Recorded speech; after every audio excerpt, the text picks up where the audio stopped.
Hi guys, and welcome back to my channel. If you are new, welcome. My name is Hannah, and on this channel we talk all things home decor, home aesthetics, mixing high and low through and old. And in today's video, it is a realistic home decor video. So if this is something you are interested in watching, just keep on watching. All right, if you are just clicking on this video, I went to my community board to see if this would be a video that you guys would be interested in seeing. Now, what I mean by realistic home decor video is I'm going to be diving deep into showing you how I store my items when they are not in use.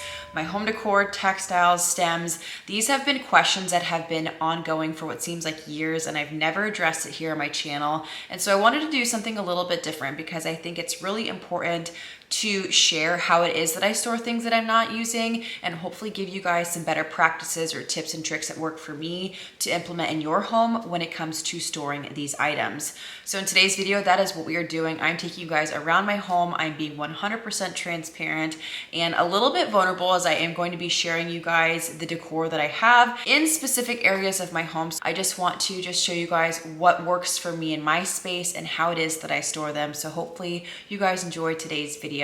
Without further ado, let's get it. So the first place we are starting is in my kitchen. I'm gonna be sharing you guys where I have all of my candles. And what I mean by candles, these are going to be the candles that I burn throughout my house on a daily basis. I do have a designated cabinet for candles, so let's get into it. Welcome to my cabinet in which I keep all of my candles.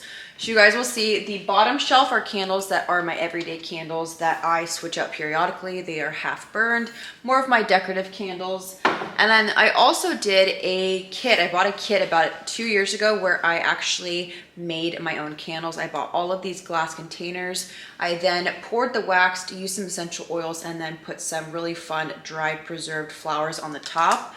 I have these as a grab and go for gifts. So maybe I'm running out the door and I need something for a hostess gift. That is all of this stack of candles here. Now there's also candles that we get as gifts. Let's be honest, you guys. I have gotten plenty of candles as gifts that maybe just don't fit my scent. Maybe it's a smell that is beautiful, but it's not something that I would typically burn in my home. I will use this area as a way for re-gifting stuff like that as well. So re-gift candles and also everyday candles. Moving up, these are all candles for seasonal. So you guys will see, these are all half burned candles from Christmas, half burned candles from fall time. So I will use these candles for this coming season to use them, get their entire use out of, and then purchase new ones. So we have everyday candles and then candles from seasons, pumpkin, Douglas fir, that type of stuff that are half burned that will be used for this year. I will also use this cabinet as a way to house the little dish soaps and stuff that I use for styling my candles. So that way everything is organized and it's kind of a one-stop shop. I will also have matches and that type of thing down here as well. All right, so we are moving on to the first area of my home in which I have most of my decor items. This is the sideboard that you guys see in all of my videos. This is a destination where I keep a lot of these smaller decor items within my home space. So I'm gonna break it up into two sections and show you guys how I have it organized. Starting with the left side of my sideboard, this is what this section looks like. So I have a variety of coffee table books, low profile bowls, and some accessories down below. Starting on the left-hand side, this is where I keep all of the books that I'm not using throughout my home. I will have all of them stacked here and upright. I will also have all of the covers. So sometimes I will remove sleeves off the covers of books. Sometimes I just like the way the natural book looks. Sometimes I don't like the imagery on the covers of these, so I will keep these here just in case I want to put them back on for any reason. So again, left-hand side is all coffee table books that aren't being used with the sleeves that aren't being used as well. All right, second part is bowls. These are all low-profile bowls, and what I have felt that has worked the best when it comes to decor is to try to stack as many of the same like items within one another to help free up space. So if you can stack multiple bowls or multiple things within one another, I definitely recommend doing that. That way it takes up less square footage if you are slim for space when it comes to housing your decor items. This is very challenging to record, just so you guys know. So there's a lot of stuff that I have that is miscellaneous. For example, I have pine cones from Christmas. I have dried apple slices for fall. I have dried artichokes. Like these kind of miscellaneous items I have in Ziploc bags to not only keep them all contained, but then I will have them all together. So if I'm looking for a bowl filler, for example, I know where to go. Again, I use Ziploc bags for all this kind of miscellaneous bowl filler type items. So these will be your best friend. Last decor on this left-hand side of my sideboard. These are some of my more bowls. So you can guys see that I have bowls stacked inside of bowls. Left-hand side are more bowls.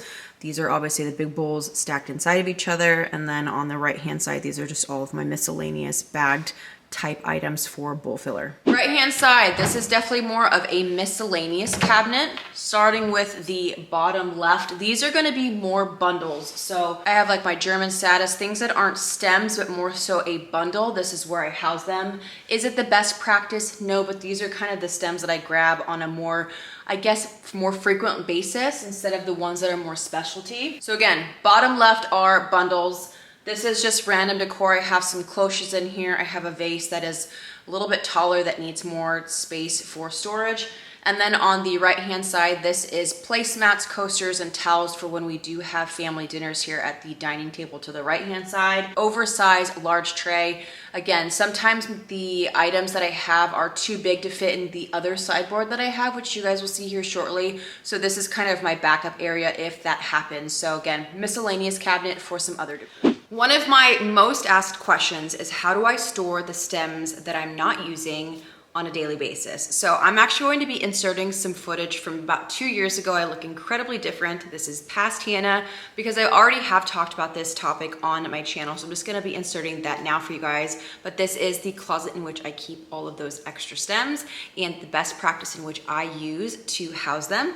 So enjoy this old footage. An oversized storage container. I have it in a longer version. So you can get a shorter one. It's more for like wrapping paper. They do make those where they're on wheels. So if you want to store underneath the bed, that is a great way to do it as well. If you're shopping for a box, make sure that it is longer to fit the stems that have a longer stem on them. So I have it labeled spring and greenery, so I know what I have in that box, and then I have one for more of the fall time stems as well. I have it stored in our under the staircase closet up above. Now when I store the stems, I zip tie them in a bundle. That way I have all the stems in one bundle. That way I know how many I have. And then I will alternate the stems when I'm laying them within the box. That way they're not top heavy on one side. And that just seems to be the best way that I store my stems on a daily basis. They're in a very accessible area. I can just take it down. I can swap it out. Again, zip tie all of my bundles together. So that way they are nice and organized. But yeah, and that is how I store my stems. Welcome to my laundry room. This is an area that you guys rarely ever see, but I mean, there's really nothing to share in here, but I am going to be sharing how it is that I store my textiles, pillows, extra pillows, and blankets. I'm going to take you guys around the corner to show how it is that I store these items because as we know, they are very bulky. So let's go. All right, welcome to my linen closet. There's nothing really beautiful about this area, but we're gonna start with the pillow covers. I kind of came up with this system. I used a shower curtain rod, which you guys will see. I'll do some close-ups. And then I purchased a bunch of these clipped hangers to help me house some of my pillow covers when I'm not using them. So you guys will see I have these little clipped hangers. All of the pillow covers that are not currently in use are going to hang on that rod. And then obviously I have them organized by color to help me. I do need to get more of these hangers because I have an entire stack of covers to the right of this, but this helps me keep organized. This helps with bulkiness. I really don't have a lot of extra pillows. What you guys are seeing is what I have as far as extras go. And then obviously I can flip these out, change out the cover easily. So when it comes to purchasing pillows, I've almost eliminated that completely. I will only buy covers now just for this reason. I just don't have enough space to store that many extra pillows. So again, having a shower curtain rod or something in which you can hang your pillow covers from on a hanger will help with the space aspect. All right, to the right, these are all seasonal pillows. So I have Valentine's Day pillows, Halloween, Christmas. These are for my kids' bedrooms. Every single holiday, we typically will change out their sheets and kind of throw a really fun decorative seasonal pillow on there. So that is this space. You guys will see I have some throw blankets. These are more lightweight spring, summertime blankets, kind of organized by color. Then you obviously have the pillows that are hanging and then the pillows directly underneath that have the inserts in there We have all of our cleaning supplies down below. And then I don't know if you guys can see this, but these are our bed sheets that I have these really fun organizing bands. So they have like king, queen, twin. It helps me stay organized for our bed sheets or any of the bedding that I need to have a little bit more, you know, nicely tucked, nicely folded away. I'll make sure to do a close-up of those. But yeah, this is the linen closet. This is what works for me and how I've been able to keep things organized. Up top, we have more of the bigger. I have like my fur blanket for Christmas. Some of these thicker type comforters that I'm not using. Is it perfect? No, but again, this is how I keep our linen closet organized. Welcome to my home office. This is the sideboard in which I keep a lot more of my decor, which we are going to dive deep in. But while we're here, I want to get your guys' opinion on something. If you are not familiar with this area, I used to have two different mirrors lining this sideboard. It was really pretty. They're actually over here on the ground. I have one right there against the window, and then I also have one over here against the wall. Do we like this print here, or should I keep it, the mirrors? I recently bought this beautiful Appaloosa picture when I was on vacation in Arizona, and I just think it's so pretty, but I'm kind of on the fence if I want it here or if I should change it. So let me know down below in the comments. Another thing for realistic video, here is my home printer. A lot of you guys are like, where's all of your like office stuff? We keep it up here. That way it's not advertised down below in my husband's. This is Bluetooth, so we can really print from anywhere in the house, and it's going to be fed up here. So that way you guys can see that a realistic office does have printers. It does have, you know, other items. It has cords. You guys can see my cords down here by my desk. I have cords hanging off the back of it for editing purposes. But here is my home office. Now let's show you guys the decor within this side. Okay, welcome to the first side of my sideboard here. Welcome to Hannah Date Decor. So up top, I have all of my primitive type pieces. So I have it organized by wood for the most part. This is paper mache, so kind of more of my vintagey type items I will have within this first shelf. Bottom shelf, these are gonna be all of my extra vases. Smaller vases, obviously taller ones are a little bit more of a hit and miss, but honestly for the most part, my taller vases and vessels are always being used. I have plenty of space for them to go other areas. It's these smaller vases that I need to have a spot to go. Welcome to the last portion of my home decor. So on the top shelf, these are going to be candlestick holders, snuffers. You guys can see I have my little match cloche collection over here, miscellaneous beads that I have in bowls. So I'm not only utilizing the decor within other decor elements for housing purposes, obviously stacking things on top of other things. So I just try to utilize as much space as I can when it comes to having these type items. On the bottom, I have, these are, you know, random prints that I have that I place in and out of picture frames. I also have glass from an easel there. And then these are just kind of random decorative items like spheres, chains, my vintage bells. I have all of the kind of wood smaller items here to the right, which I will do some close-ups of. Again, I try to keep things as organized as possible and try to have it where I know exactly where to go if I'm looking for a specific item. But I honestly did a huge deep clean this last couple months during the springtime to just get rid of things I'm not utilizing. A lot of decor items from Target and those kind of big box brand items. And I'm really trying to be a little bit more intentional when it comes to my decor. Only buying things that I really love, buying things that maybe are a little bit more unique. Maybe they are a higher price point, but you're not seeing them all over. Again, that's when that whole intentional purchasing comes into play. And I've been really happy with the decor that I do have. For those of you who are wanting to sell your items, I definitely recommend either Facebook Marketplace or OfferUp when it comes to giving decor a second chance at life, allowing someone else to enjoy it if maybe that time with you has come to an end. All right, another question that I get more frequently than not is how do I store the pillows when we are sleeping? Where do they go? But I do want to be transparent. The bedroom, this bed, making it is 100% on me.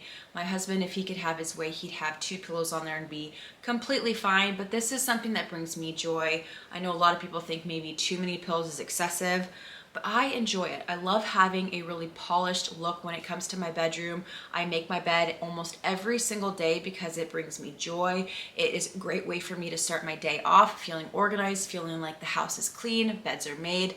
That is just something that I do. So I do not expect anything from my husband when it comes to the pillows whatsoever. But to answer you guys' question, when we are ready to sleep, all we do is we take off our pillows and we put them on the side of our nightstand. So you guys will see I have this extra little space here on the side of my nightstand. I'll simply just have them stacked on the side of the bed like that. All right, and the last topic we're gonna discuss for this realistic video is how do I have my rug on top of my carpet and it does not shift? Now, what I'm going to tell you, does it work? Abso-freaking-lutely. Do I recommend it? Absolutely not. So, learn from my mistakes. I have my rug attached to my carpet with rug tape. And now that rug tape is now embedded into my carpet. This rug literally does not move anywhere. It does not bunch, it does not wrinkle, it does not shift at all, which is amazing. But it is now embedded into my carpet. I'm gonna definitely do a B-roll so you guys can see what I'm talking about. The only reason why I am not bummed or upset about this is because this carpet we've had for about 5 years. Eventually it is going to need to be replaced. But when we do replace that carpet, we are going to be putting in hardwood floors for this bedroom. We're going to be getting rid of the carpet entirely. So I'm not that upset about it.